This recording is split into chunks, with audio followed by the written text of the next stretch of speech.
Assalamualaikum warahmatullahi wabarakatuh. Saya Martina Kurniaroma, SSIM Biomed dengan bidang keahlian ilmu biomedi. Saat ini saya ditugaskan di Prodi S1 Farmasi di Rumah Sakit Anwar Medika. Salah satu mata kuliah yang saya ampu yaitu Imunologi Farmasi. Pembelajaran mata kuliah Imunologi Farmasi.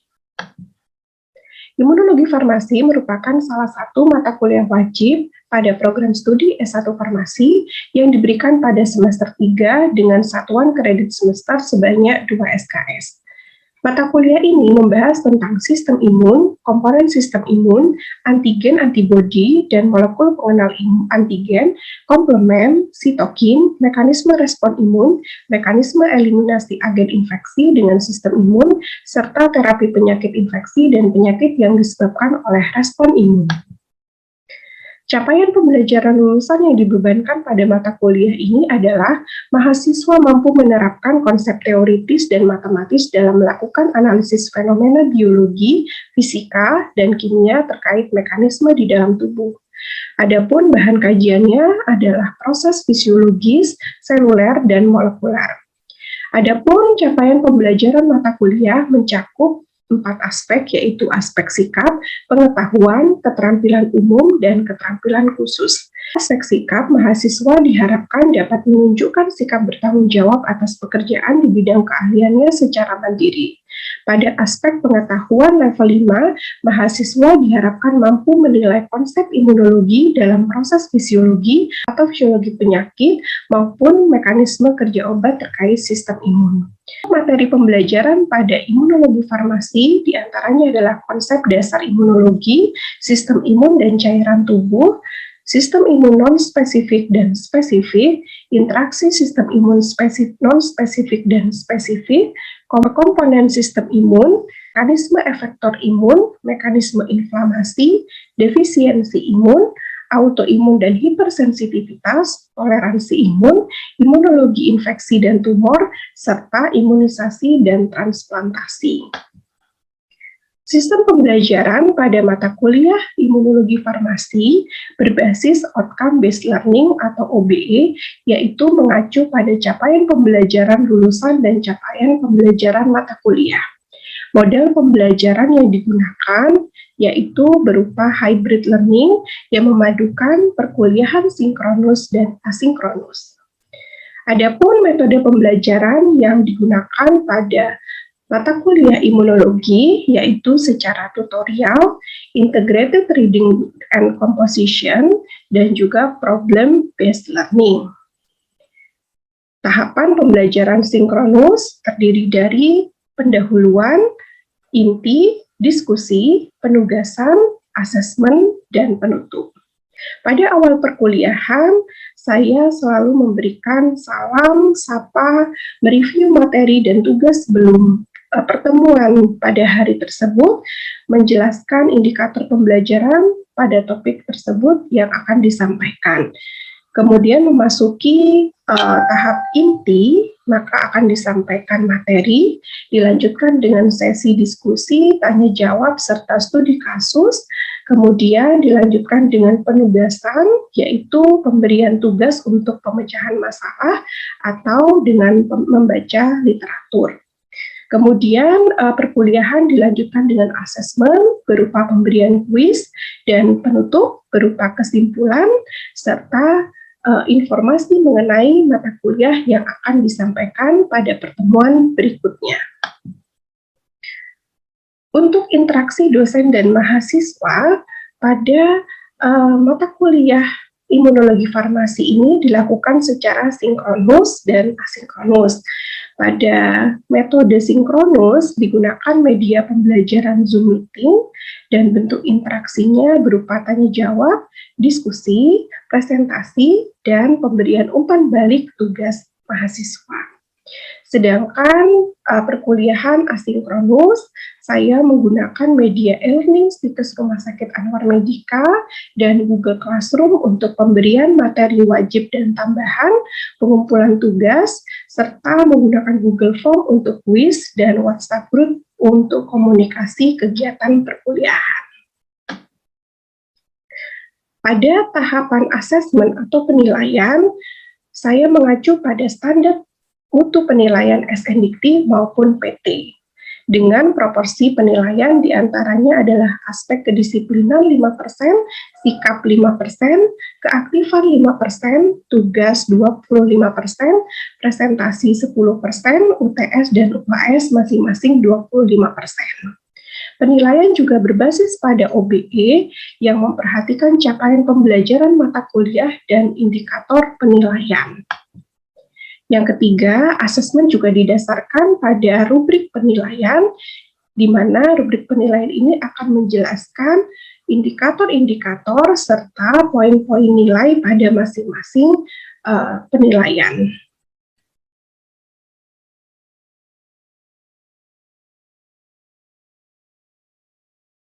Assalamualaikum warahmatullahi wabarakatuh. Selamat siang adik-adik, semuanya sehat ya? Sehat. Alhamdulillah.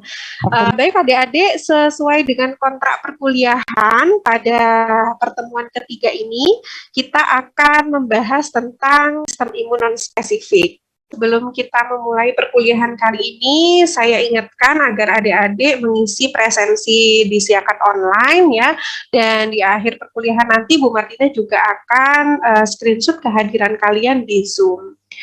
Nah, sebelum kita memasuki topik 3 sistem imun non-spesifik, barangkali kita masih mengingat ya materi di pertemuan sebelumnya, tugas-tugas di minggu lalu sudah saya terima adik-adik di Google Classroom dan kalian sudah menjawab dengan baik.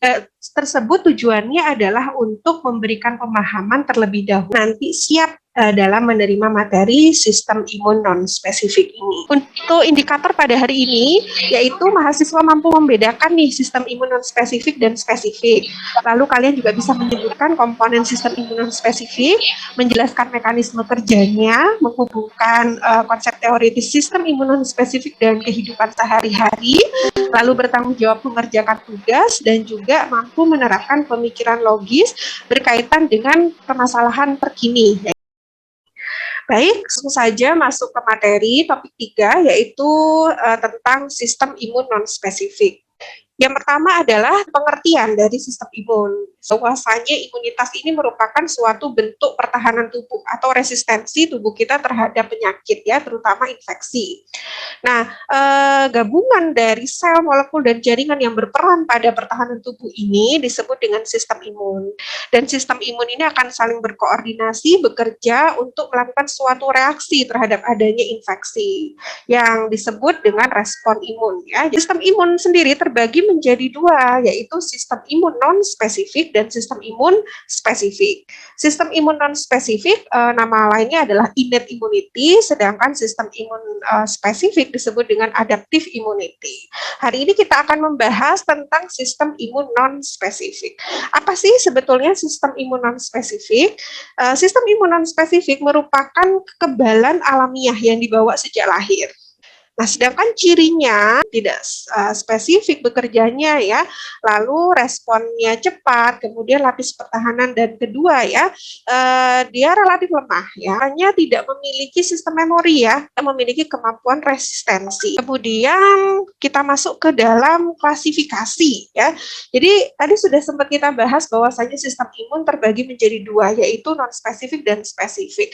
Sekarang apa saja sih komponen dari sistem imun non-spesifik atau innate immunity? Komponennya secara umum ada 3 ya, yaitu fisik, humoral, dan seluler ya.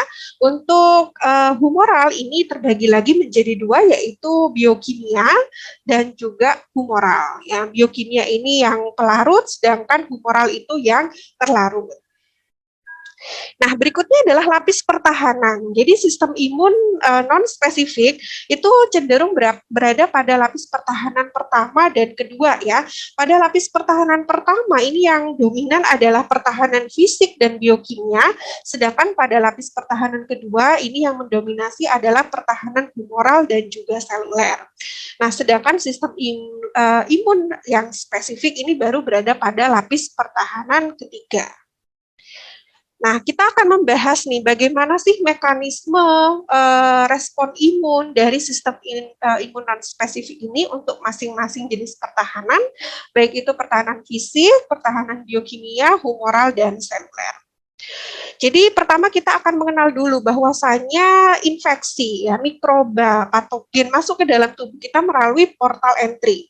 Portal entry-nya itu bisa melalui kulit, kemudian bisa juga melalui saluran pernafasan, lalu saluran pencernaan ya gastrointestinal tract maupun respiratory tract, lalu juga bisa melalui parenteral ya, misalnya injeksi, kemudian adanya gigitan begitu ya, atau suntikan dan seterusnya ya. Nah, dengan adanya masuknya mikroorganisme ke dalam tubuh, maka tubuh kita akan bereaksi nih ya, akan merespon ya dengan adanya pertahanan tubuh. Nah, pertahanan tubuh yang pertama yang merespon ini adalah sistem imun non spesifik ya, karena non spesifik karena dia berada pada lapis pertahanan 1 dan 2 ya. Untuk lapis pertahanan 1 terlebih dahulu yaitu pertahanan fisik dan mekanik ya, selanjutnya nanti pertahanan biokimia. Nah, pertahanan fisik dan mekanik ini merupakan barrier pertama nih untuk mencegah masuknya patogen ya. Ada kulit, ada membran mukosa, kemudian ada silia ya. Kalau di saluran napas ini banyak silia. Lalu mekanisme batuk, bersin, dan tekanan pada pengeluaran urin. Nah, ini bentuk dari pertahanan fisik dan mekanik ya. Untuk kulit misalnya, ada apa sih di dalamnya kok bisa dia merupakan bentuk dari pertahanan tubuh gitu ya. Nah, kulit ini terdiri dari berbagai lapisan ya. Lapisan-lapisan inilah yang juga secara fisik melindungi tubuh kita dari masuknya mikroorganisme.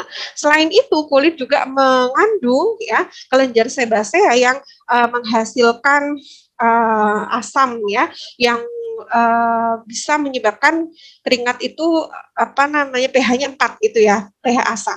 Di sini dihasilkan oleh kelenjar sebasea yang nantinya dia memproduksi asam lemak dan laktat. Nah, kondisi asam inilah yang akan membunuh patogen gitu ya. Nah, sedangkan di membran mukosa dan selaput lendir ini banyak sekali di saluran pernafasan dan pencernaan ya.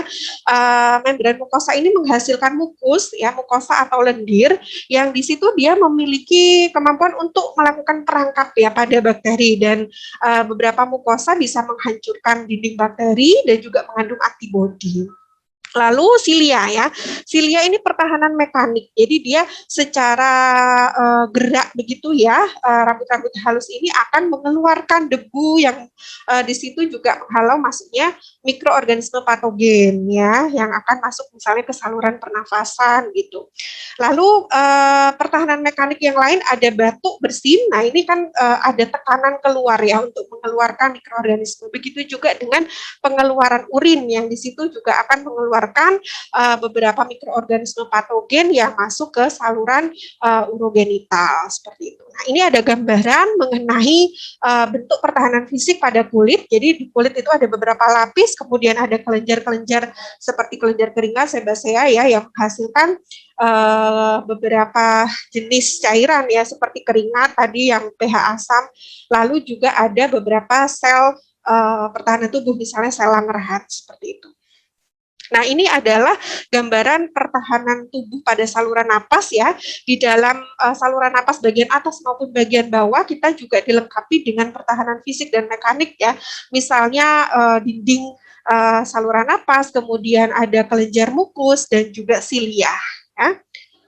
Lalu begitu juga di saluran pencernaan ya, mulai dari mulut sampai dengan kolon itu dilengkapi dengan dinding saluran cerna yang bisa menghasilkan mukus, kemudian yang mengatur pH supaya bakteri itu tidak bisa hidup ya di dalamnya, kemudian mengatur kondisi oksigen ya yang juga akan tidak menguntungkan bagi bakteri patogen begitu ya, dan juga ada mukus yang di dalamnya juga mengandung antibodi. Misalnya pada usus halus itu merupakan salah satu dari multi-mucosal associated lymphoid tissue. Jadi jaringan yang menghasilkan mukus di mana mukusnya mengandung antibodi.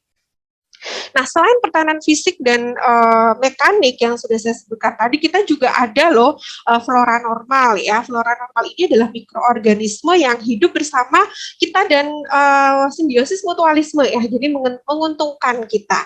Misalnya nih pada saluran cerna ya, yang diantaranya ada Enterobacter C, kemudian Enterokoki dan Candida. Nah, yang fungsinya adalah berkompetisi dan memproduksi zat toksik bagi berbagai mikroorganisme yang masuk ke dalam saluran pencernaan. Atau misalnya juga di dalam vagina itu juga ada Candida, Lactobacilli, Streptokoki ya, yang fungsinya adalah untuk mengatur pH di dalam tubuh dan untuk mencegah kolonisasi dari bakteri. Nah, banyak sekali flora normal di dalam tubuh kita ya, hampir di semua tempat itu terdapat flora normal ya, misalnya pada saluran napas, kulit, saluran cerna dan juga urogenital. Nah, pertahanan fisik yang normal ini sebetulnya sulit gitu ya ditembus oleh kebanyakan mikroba ya. Namun ini akan meningkatkan potensinya, kita akan mudah terinfeksi apabila ada kerusakan pada pertahanan fisik ya. Misalnya contohnya pada kasus orang yang suka merokok ya atau sering terpapar asap rokok. Nah, dalam hal ini terjadi kerusakan fisik di dalam dinding saluran cernanya. Nah, kerusakan ini akan menyebabkan saluran napasnya akan rentan ya terhadap peningkatan infeksi akibat adanya mikroba ya, yang sering misalnya adalah Mycobacterium tuberculosis. Nah, dalam kondisi ini bisa dipastikan bahwa dengan adanya paparan asap rokok itu menjadi potensi resiko ya bagi terinfeksinya Mycobacterium tuberculosis. Nah, kita ke lapis pertahanan pertama yang kedua ya, yaitu pertahanan biokimia. Nah, pertahanan biokimia ini merupakan pertahanan tubuh berupa cairan ya, sebagai pelarut ya. Kalau terlarut itu humoral nantinya, gitu ya. Beberapa contohnya diantaranya adalah keringat, ya, ASI, saliva, asam lambung, cairan empedu, cairan vaginal, sperma, serum darah, dan juga kus ya. Nah, keringat ini sudah kita bahas dengan pH-nya yang asam bisa merusak dinding bakteri. Kemudian ada juga enzim lisosin yang menghancurkan dinding peptidoglikan ya pada bakteri. Kemudian ASI juga mengandung laktooksidase yang fungsinya adalah untuk menghancurkan dinding bakteri, juga bersifat antibakterial ya. Lalu saliva itu juga mengandung enzim proteolitik seperti lisozim dan juga laktooksidase.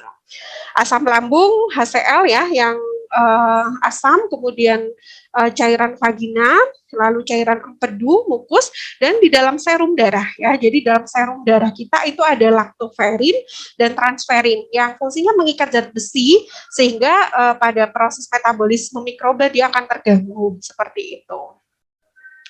Nah, ini adalah gambaran beberapa jenis mukus di dalam tubuh kita ya, mulai dari air mata, kemudian mukus pada telinga, mukus pada rongga mulut ya, kemudian pada saluran cerna, lalu pada usus ya, banyak sekali jenis mukus di dalam tubuh kita. Dan mukus tersebut memiliki kemampuan ya, ini ada salah satu hasil riset yang yang menggambarkan bagaimana kemampuan daripada mukus ini menghancurkan bakteri, yaitu bakteri Lactobacillus fermentum ya. Dia bersifat proteolitik mukus ini ya. Nah, ini ditemukan oleh Wickstrom pada tahun 2019 dari gambaran FITC ya. Lalu berikutnya adalah pertahanan humoral. Nah, pertahanan humoral ini merupakan pertahanan yang pada lapis kedua ya, masuk kepada lapis kedua. Pertahanan humoral merupakan sistem imunon spesifik berupa molekul yang terlarut ya, yang diproduksi biasanya di tempat infeksi. Jadi ada dua jenis. Pada tempat infeksi ini disebut dengan peptida antimikrobial. Ya, ada juga yang jauh yang disebut dengan komplement dan protein fase akut. Mekanisme kerja dari PAM ini, jadi PAM ini akan berikatan dengan membran sel di mikroba ya. Jadi si peptida ini ya, protein ini akan berikatan dengan membran sel di sel mikroba atau bakteri atau beberapa jenis mikroorganisme lainnya, lalu membentuk celah ya, sehingga terjadi permeabilitas membran yang membesar gitu ya, dan kemudian terjadilah lisis pada mikroorganisme tersebut. Ya. Kalau komplement ini merupakan sistem yang terdiri dari sejumlah protein yang berperan untuk pertahanan host spesies. Ya. Fungsinya adalah untuk opsonisasi, melisiskan bakteri, dan mengikat reseptor untuk memproduksi antibodi. Antibodi dengan fragmen komplement ini pada reseptor yang spesifik, ini akan memicu proses fagositosis. Ya. Beberapa jenis komplement ini memiliki fungsi yang berbeda-beda. Ya. Nah, kemudian pada sistem komplement sendiri itu terbagi menjadi 3 jalur ya. Ada jalur klasik, jalur lektin, dan jalur alternatif. Yang mana ketiga jalur tersebut sama-sama meningkatkan aktivitas dari komplement, lalu menyebabkan inflamasi, respon fagositosis, dan respon lisis pada sel. Nah, yang ketiga ini adalah protein fase akut, juga berada pada tempat yang berasal dari tempat yang jauh. Jadi protein fase akut ini merupakan protein yang akan meningkat atau menurun ya ketika fase akut infeksi. Jadi ada PFA yang positif, artinya dia yang akan meningkat pada fase akut, atau yang negatif, jadi akan menurun pada fase akut. Ini beberapa jenisnya ya. PFA yang positif yang akan meningkat pada fase infeksi itu yang paling banyak misalnya C-reactive protein atau CRP. Kemudian ada beberapa sitokin seperti interleukin 1, interleukin 6, TNF alfa begitu ya, dan beberapa protein lain. Kemudian yang negatif yang akan menurun pada saat infeksi itu ada albumin, ada kalsium ya, ada transferin dan seterusnya. Jadi ini bisa mengindikasikan terjadinya infeksi atau tidak berdasarkan protein fase akutnya adalah sitokin ya. Sitokin juga termasuk PFA. Ini banyak sekali macamnya, adik ya. Yang akhir-akhir ini adalah interleukin 6 ya, yang akan meningkat pada penderita COVID-19 yang kita kenal dengan istilah badai sitokin. Nah, ini ada terjadi peningkatan interleukin 6 ya. Dengan adanya peningkatan interleukin 6 ini akan memicu peningkatan inflamasi, kemudian sehingga akan meningkatkan patogenesis pada suatu penyakit. Nah, yang keempat ini adalah pertahanan seluler ya. Lapis pertahanan kedua juga ya, ini diperankan oleh antara lain makrofag, sel basofil, natural killer cell, dan juga antigen presenting cell. Untuk yang pertama adalah sel makrofag. Nah, sel makrofag ini merupakan sel yang dapat memfagositosis patogen dan melisiskannya dengan enzim proteolitik ya. Sel makrofag ada yang mononuklear sel terdiri dari satu nuklear ya, yaitu monosit, dan juga polinuklear sel, yaitu neutrofil, eosinofil, dan juga basofil. Proses fagositosis nanti makrofag itu akan melakukan pengenalan terhadap bakteri melalui reseptornya ya. Nah, setelah adanya pengenalan maka bakteri akan masuk ke dalam fagosit. Kemudian dia akan dibungkus oleh vesikel yang disebut dengan fagosom. Nanti fagosom akan didekati oleh lisosom, di mana lisosom ini memiliki enzim proteolitik yang akan menghancurkan sel bakteri.